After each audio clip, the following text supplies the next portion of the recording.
हैं अगली खबर की ओर। मेरठ की आईटीआई साकेत में प्रशिक्षुओं को प्रधानमंत्री विश्वकर्मा योजना के तहत ट्रेनिंग दी जाएगी। मेरठ कैंट से बीजेपी विधायक अमित अग्रवाल ने ट्रेनिंग कार्यक्रम का शुभारंभ किया है। इस दौरान उन्होंने कहा कि सरकार गरीब लोगों को गरीबी से निकलने का हर संभव प्रयास कर रही है और इसको लेकर हमारे संवाददाता धर्मेंद्र कुमार ने बीजेपी विधायक अमित अग्रवाल से खास बातचीत की है। आप वो सुनिए। विश्वकर्मा योजना का जो लाभ है आज से लाभार्थियों ने उठाना शुरू कर दिया है। आज उनके ट्रेनिंग का पहला दिन है और उनका उद्घाटन करने के लिए कैंट विधायक जी यहाँ पर मौजूद हैं, वही आए हैं, उनका उद्घाटन किया है। उन्हीं से बात करेंगे कि किस तरह का लाभ यहाँ पर विश्वकर्मा योजना के तहत दिया जाएगा लाभार्थियों को। विश्वकर्मा योजना जो प्रधानमंत्री जी ने प्रारंभ की थी पिछले वर्ष, उसमें 18 ट्रेड हैं जो जीवन में रोज़मर्रा में हमारे काम आते हैं। जो कारीगर, उनके उत्थान की योजनाएँ हैं, जैसे बढ़ई है, धोबी है, नाई है, इस तरह के काम की है, मोची है।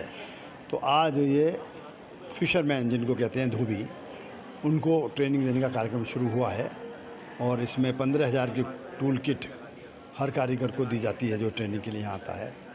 5 दिन की ट्रेनिंग है, कुछ ट्रेनिंग 15 दिन की भी हैं और उसका उद्देश्य ये है कि जो हुनर को जानता है, वो परंपरागत तरीके से काम को करता आ रहा है, वो तरीके से काम को जान जाए। कोई टेक्निकलिटी भी अगर उसमें है तो वो उसको भी सीख ले। जैसे कि पहले तो कपड़ों को कूट के धुलाई होती थी और अब वॉशिंग मशीन आ गई, तो यहाँ वॉशिंग मशीन को चलाना सिखा देंगे कि वॉशिंग मशीन कैसे चलेगी। स्टीम की प्रेस को चलाना सिखा देंगे, स्टीम की प्रेस कैसे चलेगी। नहीं तो पहले तो कोयले की मशीन या शादी प्रेस से चलता था।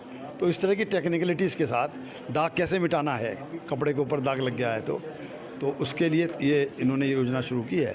उसका ट्रेनिंग था, तो मैं उसका उद्घाटन करने आया था।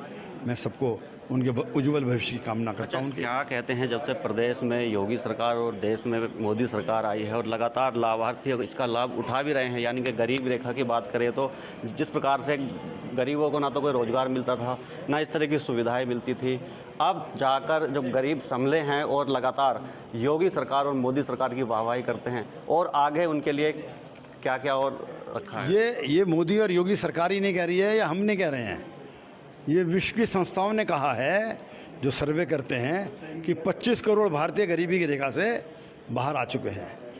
ये बहुत बड़ा योगदान है मोदी जी का, योगी जी का, उत्तर प्रदेश में योगी जी का और देश में मोदी जी का। निरंतर गरीबों को ऊपर उठाने के लिए वो काम कर रहे हैं। पंडित दीनदयाल उपाध्याय जी, जिनका 25 सितंबर को जन्मदिन था, वो पखवाड़ा ये मनाया जा रहा है उनकी याद में। उनका कहना यही था कि गरीबों जो लड़ाई में, जीवन यापन की लड़ाई में सबसे पीछे रह गया है, उसकी ओर देखो, उसको उठाओ। 80 करोड़ लोगों को मुफ्त भोजन राशन मिल रहा है। आज आपने पूरी आईटीआई साकेत का निरीक्षण भी किया है, जगह जगह हमने भी देखा है कि आपने जो स्टूडेंट्स हैं उनसे भी बात की है, तो कैसा लग रहा है, क्या मुझे बड़ा हर्ष हुआ। मैं इसे पिछले 30-40 साल से देखता आ रहा हूँ।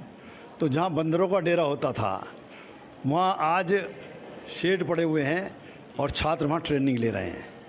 आज बंदर एकदम गायब हैं। विधायक जी और इनका भी साफ तौर पर कहना है कि जिस प्रकार से प्रदेश और देश में जिस प्रकार से बीजेपी सरकार आई है और लगातार जो गरीब रेखा के जो लोग हैं उनको ऊपर उठाने का काम किया है। अपने सहयोगी संजय के साथ धर्मेंद्र कुमार, खबर फास्ट, मेरठ। बढ़ते हैं अगली खबर की ओर। लखनऊ में